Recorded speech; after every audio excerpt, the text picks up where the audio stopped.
Welcome back, and in today's video we're going to be making a tiny little bag. I've had I was going to say need, but I've had the want for a little bag for a while. Just something that can hold my phone, a book, a notebook, and a couple of little things, so I'm not carrying around a big rucksack or anything like that, and not a tote either, because I find that totes are fine in the summer, but as soon as I get a coat on, they slide off my arm and it drives me mental. So I just wanted a tiny little bag, and I thought this might be a good opportunity to show you a method of making something out of something else. Because primarily the idea of this video came about from a pair of my partner's trousers.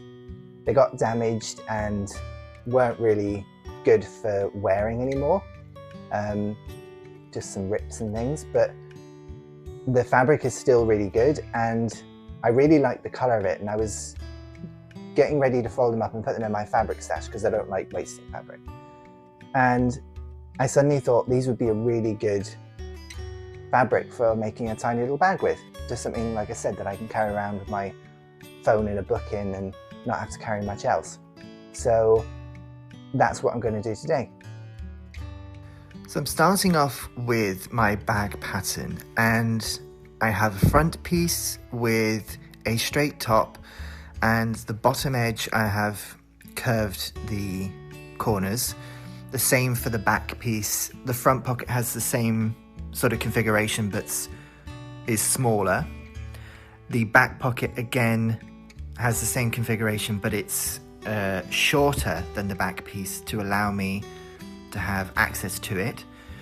Then you have the cover flap, which has a dotted line on this image to show you that you need to have the allowance of how wide the bag is going to be, and then the seam allowance on top of that. And then at the bottom I have the side band, which is the piece that goes all the way around the front and back that creates the depth of the bag. So to begin the front pocket, I'm just doing tiny little darts at the bottom of the pocket piece, which will give me some depth in the front pocket itself.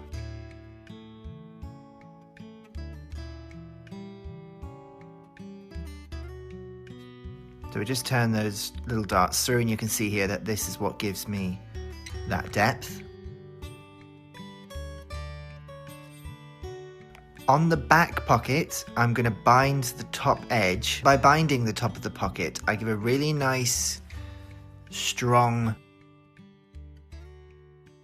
edge to the opening, and that allows for good wear and tear and me putting stuff in and out of the pocket and it not wearing down too much. It gives a good, solid base for that edge to be nice and secure.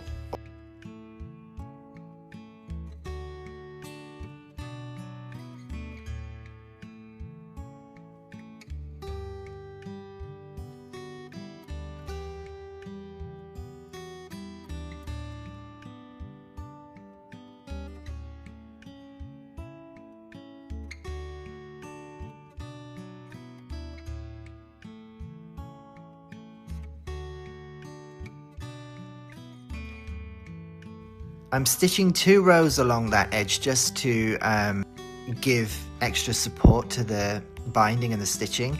Also, it's a bit more decorative. As you can see here, it looks nice and finished and nice and flat.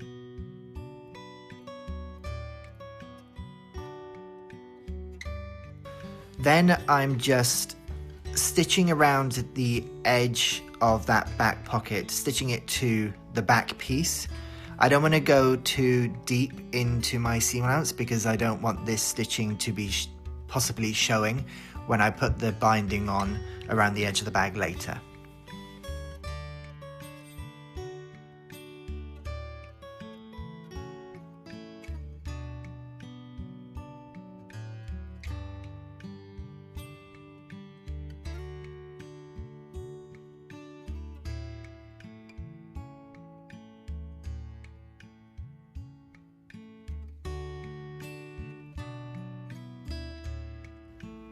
So here is the pocket. It opens up quite nicely.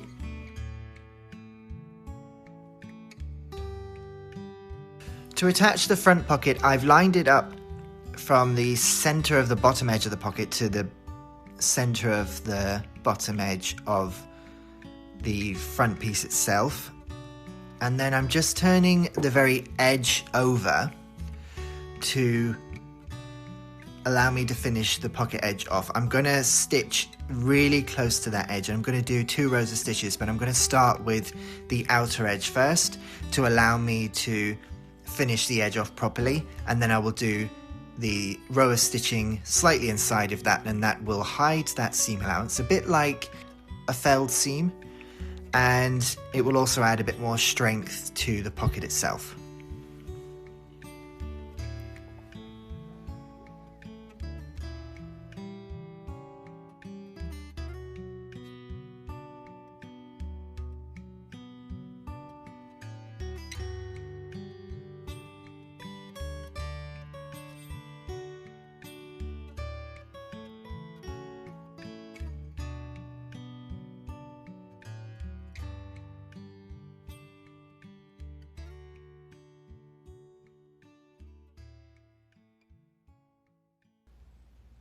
Here I'm just using my scissors to make sure that the tiny edge that I'm turning under stays under as I'm stitching it.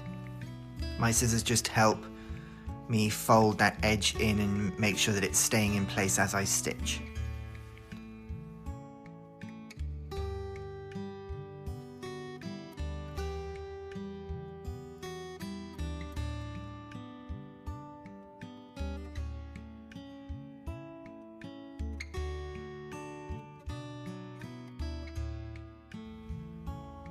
Now the top edge of the pocket is fairly thick because I've used the hem of the trouser basically on both the top of the front piece and the top of the pocket. So it just takes a little bit of persuasion to make sure that you go through that nicely.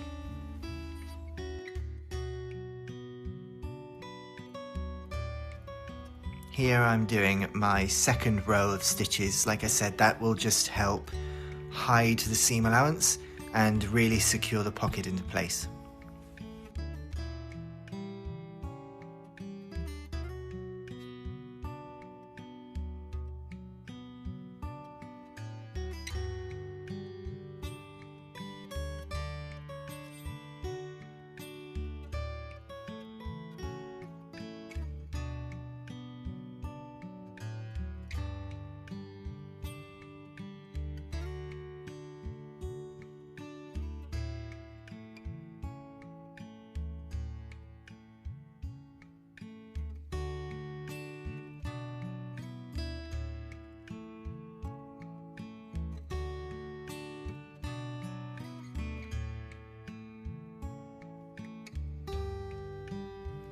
And here is the pocket on the front part of the bag. When I went around the corners of the pocket, I needed to make sure that the darts that I put in still gave me the depth that I wanted. Here's the cover flap.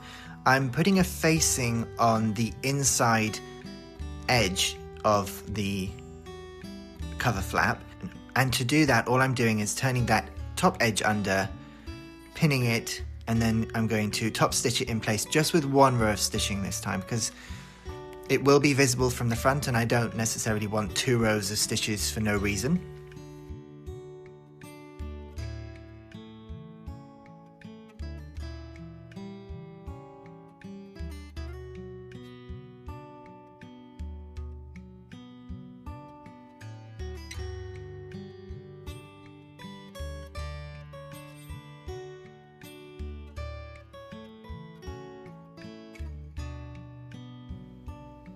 And the reason for this facing is 1 for structure, but 2, it allows me to put my fastening in place and hide the sort of mechanism of that fastening.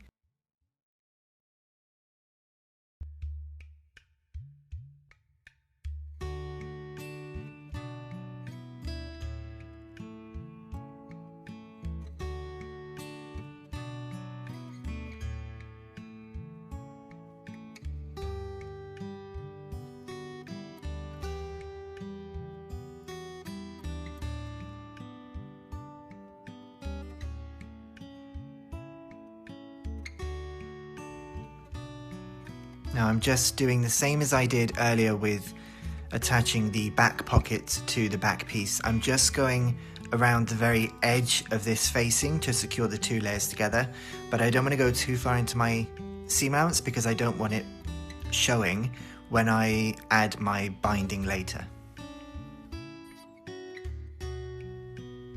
And as you can see, you've got one row of stitching here that's visible from the front, and I think that's quite nice. That's fine. I don't necessarily need to have two rows, but I could well have had if I fancied it. From a design perspective, I just went with the one. Here I have attached the band, the side band, to the front part of the bag.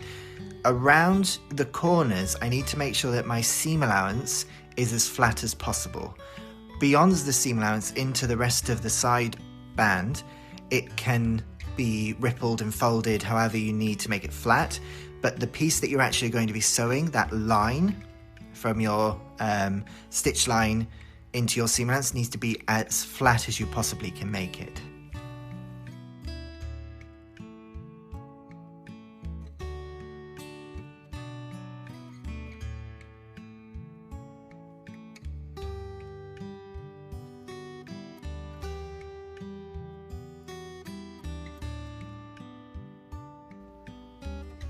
I'm going really slowly around my corner just to make sure that I'm only catching what I need to catch, and I'm making sure that everything underneath this top layer is as flat as possible and not in the way. So here I'm just moving out any extra that could possibly get in the way or possibly catch, because I only want to make sure that I'm stitching on the line itself and not catching any other pieces of fabric in the meantime.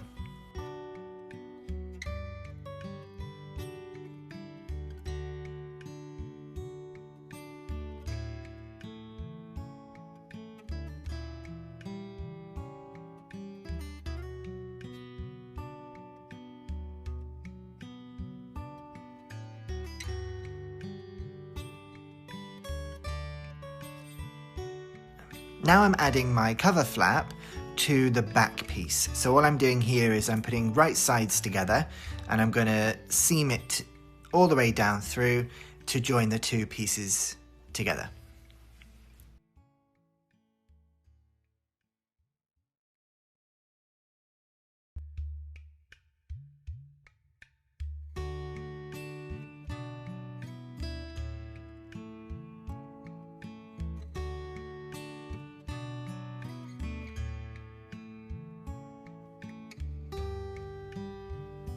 Now it's joined, I want to cover and finish that edge, so I'm going to add some binding.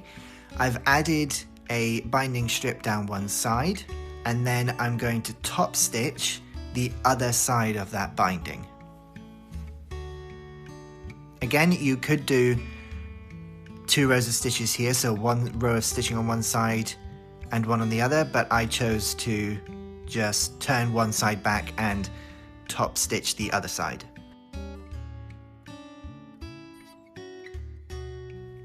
This just finishes the inside of that join to the back of the bag to the cover flap. Now I have attached my back to the side band as well, so I have a complete bag essentially. So from this point on, I'm finishing basically.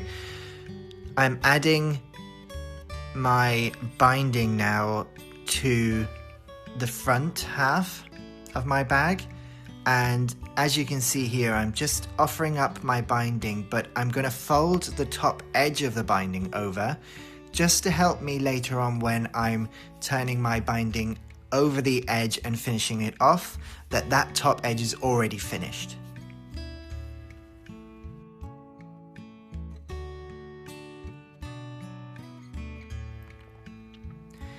Again, you need to be really careful around the corners, keep everything as flat as possible, and I'm going as slow as I can, just doing a couple of little stitches, adjusting it, a couple of little stitches right around that corner to make sure that everything is smooth and flat and not buckled and not caught anywhere that it shouldn't be.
To turn this binding over, what I'm doing here is I'm just turning it back, and then I'm going to pin it in place to make sure that that front edge is nice and smooth.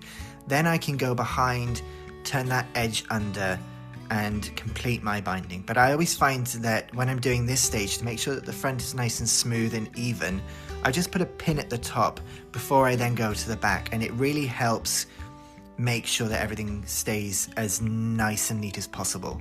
Now I can go ahead, after I've turned the back of the binding under, and stitch right the way around the edge of the bag to finish this binding and that front part of the bag off.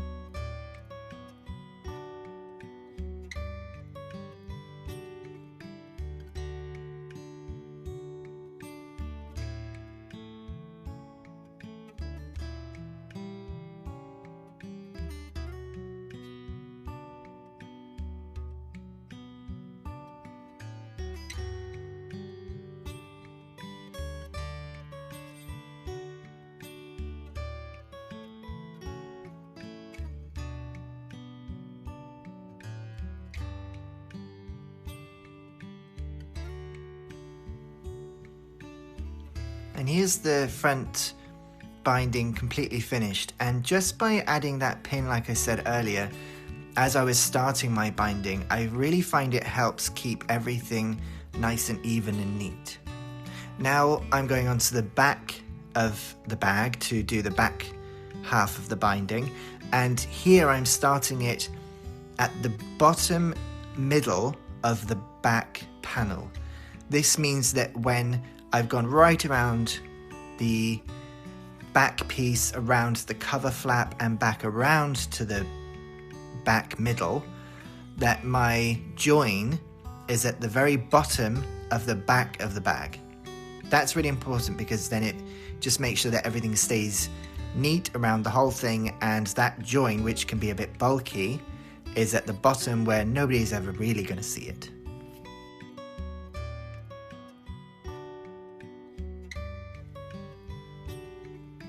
And the binding of the back piece is continuous right around the edge of the cover flap as well. It keeps it all in one piece.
And to finish the binding off, once again, I'm going to top stitch all the way around. I could do a second row of stitching here, just like I did on the back pocket, but I'm going to leave it with the one row because I think in this instance, it just looks a bit neater.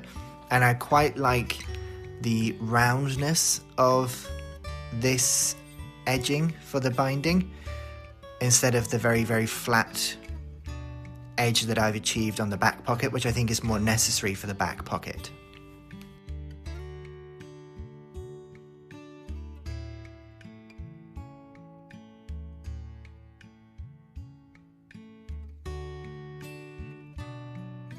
Now I'm doing the loops to attach a strap, and the way I thought I would do this is I've taken my webbing, I turned a little bit under, say about 5mm under, then I folded that over onto the rest of the strip. As you can see here, I've stitched it, and then I'm just going to trim the webbing off, set back under my initial fold.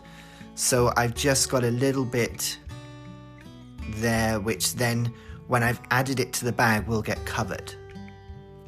So here I'm adding it to the bag with that cut edge underneath, and then once I pinned it in place and I stitch along the top edge of the bag and the bottom edge of that webbing piece, it will enclose the cut edge of the webbing.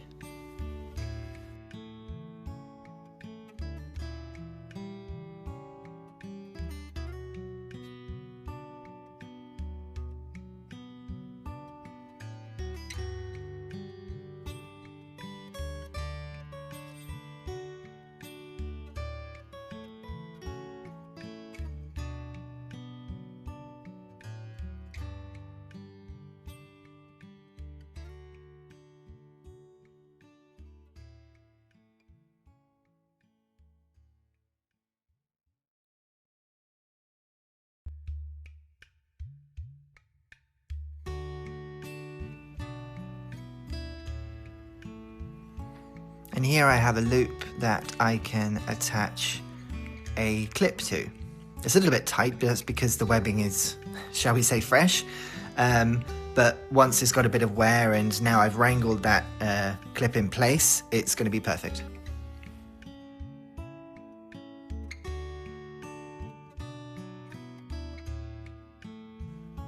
To make my strap, I've got an extender piece, and I'm stitching the webbing around the center shifting column of that piece of hardware. Now I've threaded my clip through, and I'm going to thread this webbing back through that extender piece to then make sure that my strap is extendable if I ever need to adjust where the bag sits when I'm wearing it.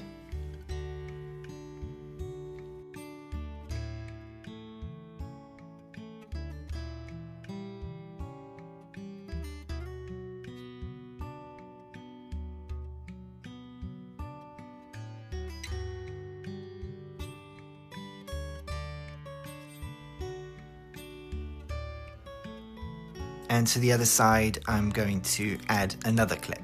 But I don't need an extender on the other side. You only need to have an extender on one side of your strap.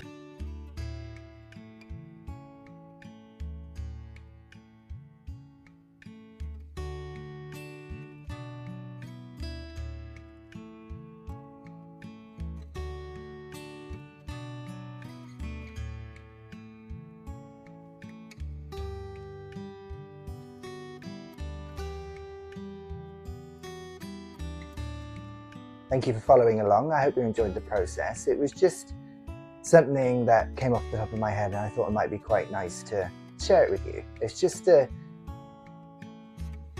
something that shows you there's always lots of different techniques and processes that you learn that you can put into something as everyday as a tiny little bag.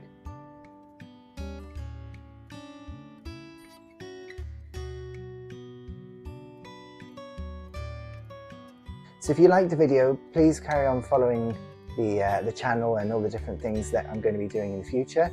I've got a few more videos lined up that I'm working on now that I'm really excited about sharing with you. One of them is a puppet video, and hopefully that will come out within the next couple of weeks and give you a little bit of inspiration for making some tiny little creatures for yourself.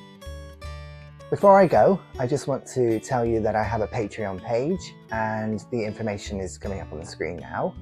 Over on Patreon, I release these videos early. I've kept it quite simple, and I've got just 2 tiers.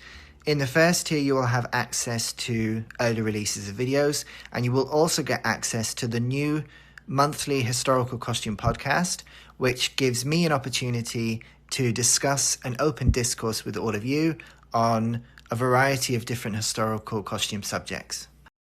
Thank you very much for watching this video, and I will see you next time.